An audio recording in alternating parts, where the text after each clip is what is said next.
This podcast is made possible by the loyal citizens of Another World, Aaron, Etiosa, Marissa, and John. Thank you guys so much. If you want to join the ranks of loyal citizens of Another World, you can just go to anchor.fm/anotherworld audiobooks and click on support this podcast. Alrighty, on to Chapter 8 of The Hound of the Baskervilles. Hope you guys are enjoying the podcast so far. And assuming if you are still listening, then you probably are, since this is Chapter 8 of the book already. Man, flying by. Loving this book so far. Hope you guys are too. Make sure to get in touch with me if you have a suggestion for the next book that we do. You have some options out there that I'm super excited about. I'll be bringing those to you. So thanks for everybody who's getting in touch and supporting the podcast. It makes all the difference in the world. So now, without further ado, I give you Chapter 8 of The Hound of the Baskervilles. Chapter 8. First Report of Dr. Watson. From this point onward, I will follow the course of events by transcribing my own letters to Mr. Sherlock Holmes, which lie before me on the table. One page is missing, but otherwise they are exactly as written, and show my feelings and suspicions of the moment more accurately than my memory, clear as it is upon these tragic events, can possibly do. Baskerville Hall, October 13th. My dear Holmes, my previous letters and telegrams have kept you pretty well up to date as to all that has occurred in this most god-forsaken corner of the world. The longer one stays here, the more does the spirit of the moor sink into one's soul, its vastness, and also its grim charm. When you are once out upon its bosom, you have left all traces of modern England behind you, but, on the other hand, you are conscious everywhere of the homes and the work of the prehistoric people. On all sides of you as you walk are the houses of these forgotten folk, with their graves and the huge monoliths which are supposed to have marked their temples.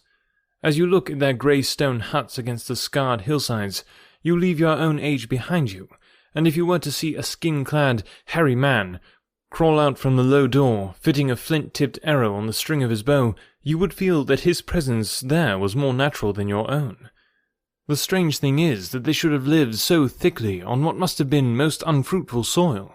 I am no antiquarian, but I could imagine that they were some unwarlike and harried race who were forced to accept that which none other would occupy. All this, however, is foreign to the mission on which you sent me, and will probably be very uninteresting to your severely practical mind. I can still remember your complete indifference as to whether the sun moved round the earth, or the earth round the sun. Let me therefore return to the facts concerning Sir Henry Baskerville. If you have not had any report within the last few days, it is because, up to today, there was nothing of importance to relate.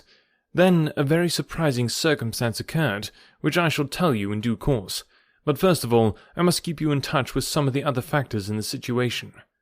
One of these, concerning which I have said little, is the escaped convict upon the moor.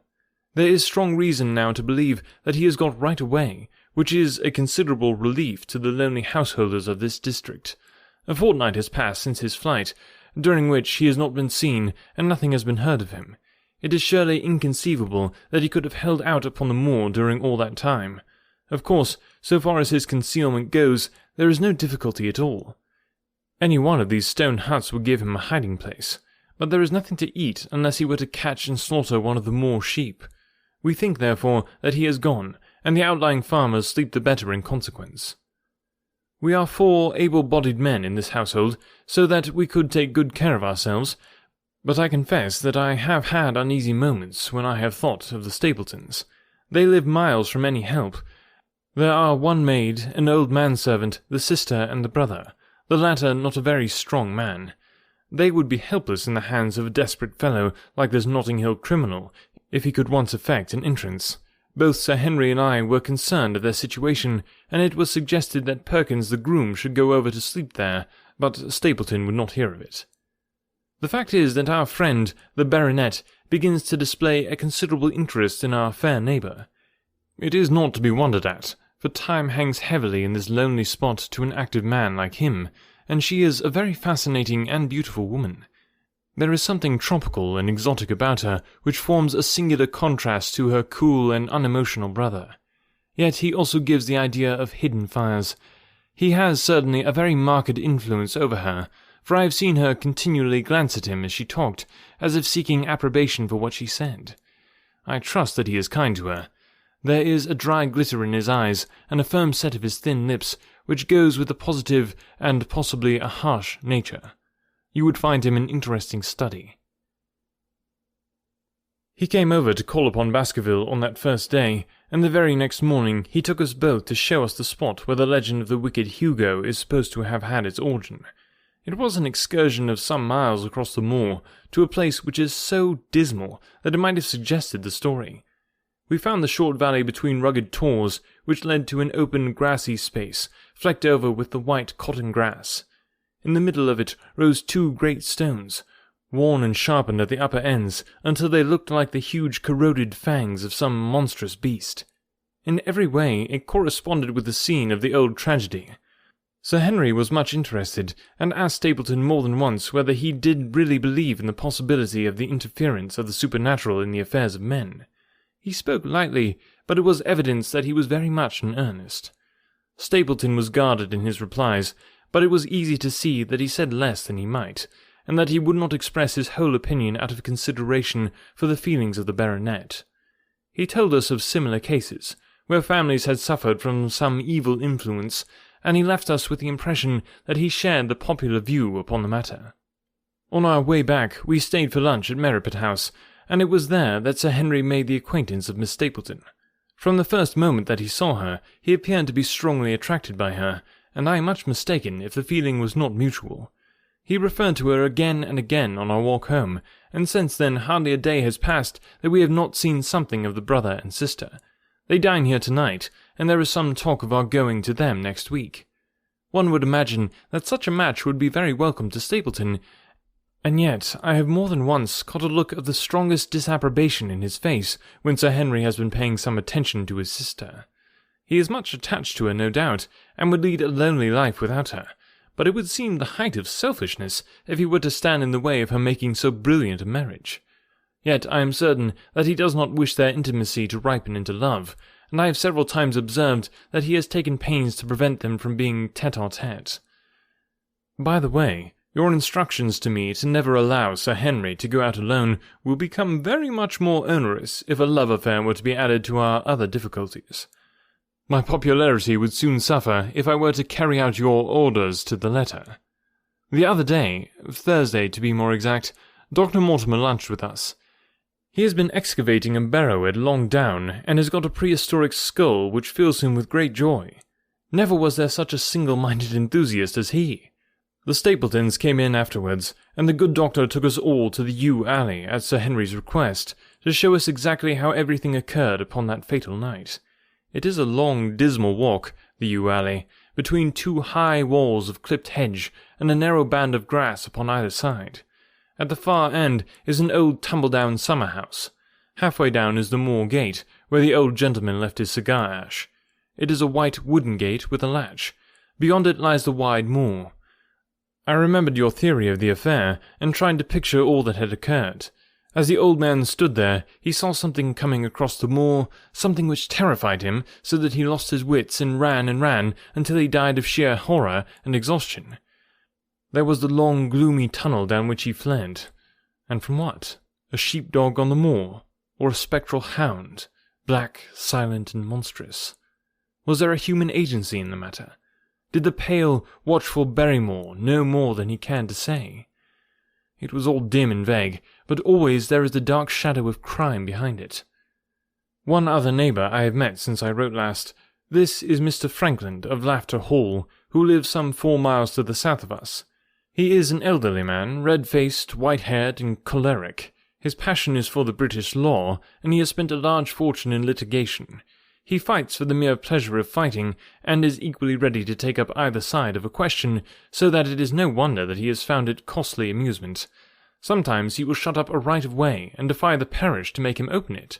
At others, he will, with his own hands, tear down some other man's gate, and declare that a path has existed there from time immemorial, defying the owner to prosecute him for trespass.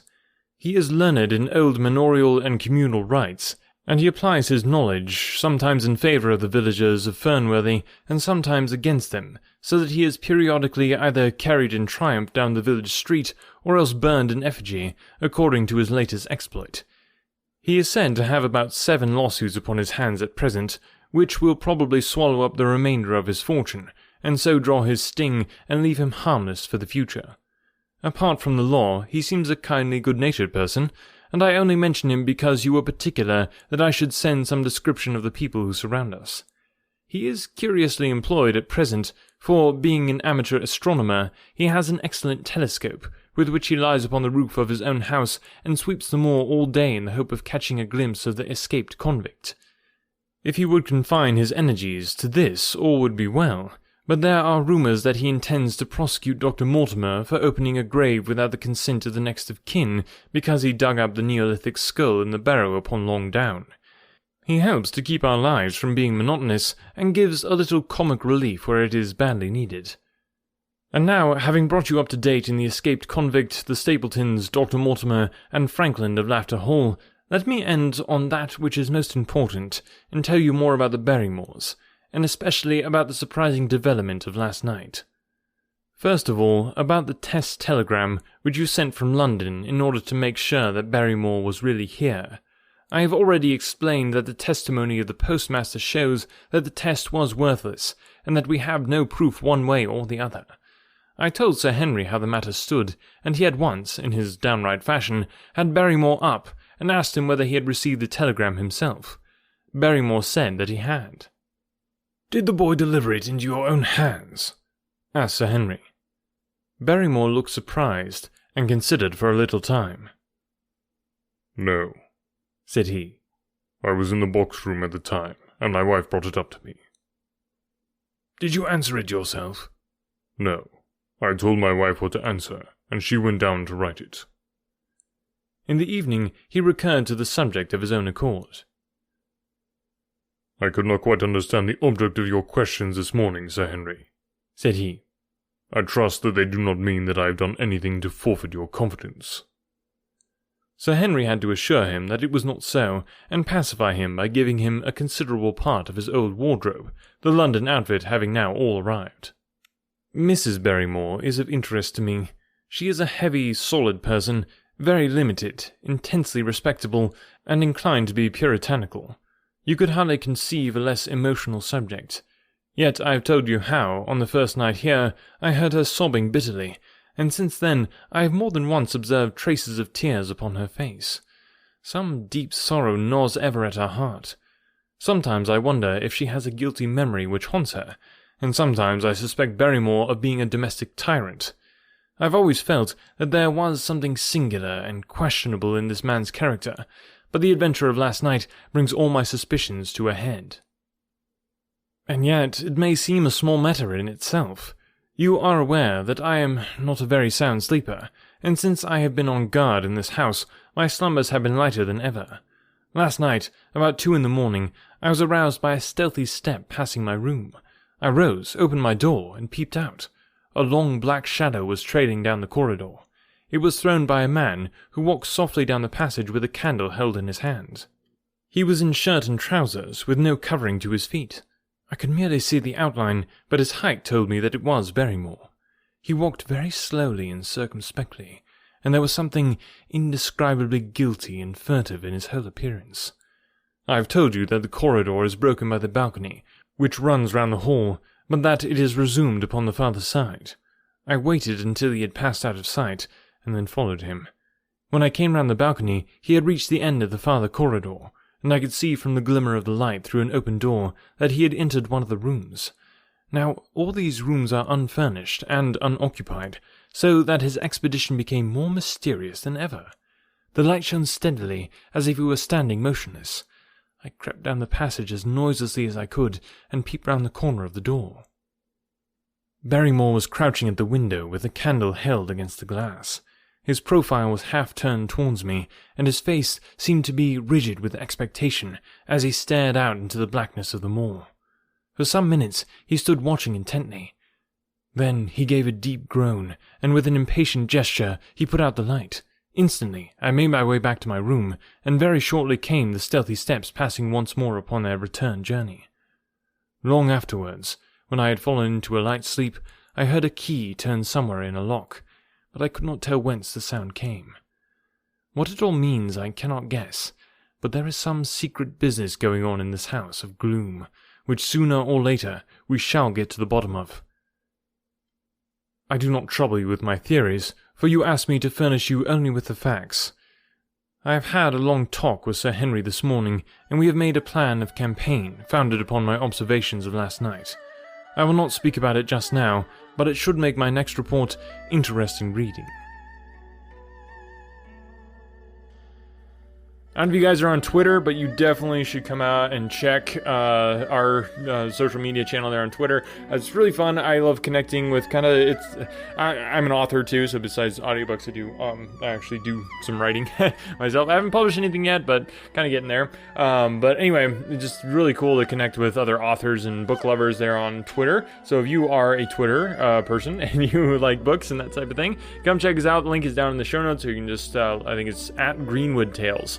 So I couldn't get Another World, unfortunately, on Twitter. But we're at Greenwood Tales, so come check us out there on Twitter and get cool art images to put out about the show and that type of thing, and notifications anytime a new episode drops. So thanks for listening, and I just want to say thank you again for helping me grow the show. Word of mouth is the best way. I know there's all kinds of things you can do to market a podcast, but honestly, I don't have the time to really put into that. I'm just struggling here to get episodes out, so that's kind of my main focus. But you guys are the absolute best marketing that anybody could ever hope for when it comes to a podcast. So thanks for sharing, just telling other people that you know. That makes a huge difference. So anyway, hope you guys have a great week, and we'll catch you with chapter 9 here next week.